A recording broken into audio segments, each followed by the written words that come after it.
Bonjour à tous et bienvenue sur Tesla Alsace, une petite vidéo d'infos du jour avec notamment la nouvelle Model S Plaid qui a été surprise sur piste. Et vous allez voir la vidéo après, ça marche quand même très fort. Reste à voir le temps qu'elle va faire sur ce circuit de Laguna Seca avec notamment cet aileron qui a l'air de s'ajuster en fonction de la vitesse.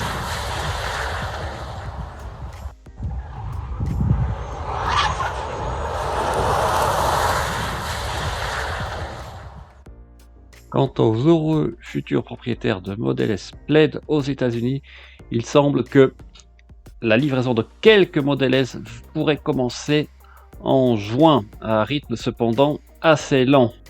Par contre, pour la Model X, la nouvelle Model X avec le nouvel intérieur comme dans la nouvelle Model S, eh bien, la date de livraison a été repoussée en octobre aux États-Unis. Quant à la fabrication notamment des Model 3 en Chine, vous savez que pour la Standard Range Plus, Tesla utilise des batteries LFP, lithium fer phosphate, qui sont moins chères, entre guillemets, plus robustes, mais aussi plus lourdes. À l'heure actuelle, seul CATL produit et délivre ce type de batterie à Tesla, et Tesla vient de avoir un nouvel accord avec Eve Energy, toujours en Chine, afin de produire plus de ces batteries. Il semble aussi que Tesla pourrait avoir des soucis pour s'approprier assez de nickel et donc réorienter un peu sa production avec des batteries lithium fer phosphate dans le futur si l'approvisionnement en nickel devenait difficile. Alors je voulais parler aussi du pneu Michelin e-Primacy, j'avais parlé l'année dernière, qui est un nouveau pneu qui, d'après Michelin, est conçu notamment pour les véhicules électriques, un pneu éco-responsable et qui, d'après Michelin, pourrait améliorer l'autonomie jusqu'à 7% par rapport aux principaux concurrents, donc environ 30 km en plus pour un véhicule électrique sur une autonomie estimée de 400 km.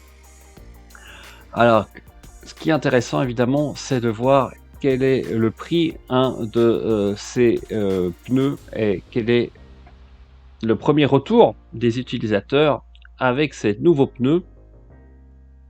Alors le prix par exemple sur 1001pneus.fr est à 162 € l'unité. Le prix est comparable sur 1001 pneus au Primacy 4, au Pilot Sport 4 ou au Cross Climate.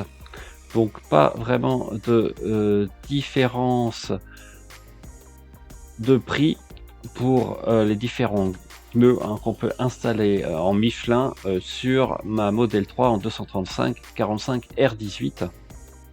Alors si on regarde sur la fiche technique de Michelin, il n'y a pas grand chose à se mettre sous la dent, si ce n'est que la classe d'efficacité A est en A et que la classe d'adhérence sur sol mouillé est à B. Donc c'est pas la meilleure classe et que la production du pneu a commencé en avril 2020 avec un niveau sonore 77 décibels qui est aussi comparable à mon Pilot Sport 4. Alors que de retour, honnêtement, c'est un peu difficile, il n'y a pas beaucoup d'avis sur internet. Là, j'en ai trouvé sur Allo Pneu où les notes sont plutôt bonnes. J'ai vu aussi sur le site Michelin où certains disaient que l'usure pouvait être assez rapide. Mais bon, tout dépend du style de conduite. Et si vraiment il y a 7% de gain par rapport à la consommation originelle de la voiture, ça peut être un bon deal. Surtout si la tenue de route et la tenue d'usure est correcte.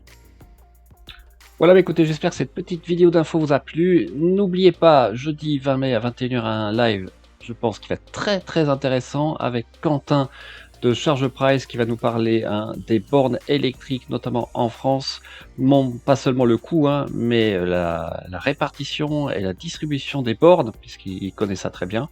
Et donc, on vous attend tous jeudi à 21 h. Sur ce, très bonne semaine et à bientôt sur Tesla Alsace.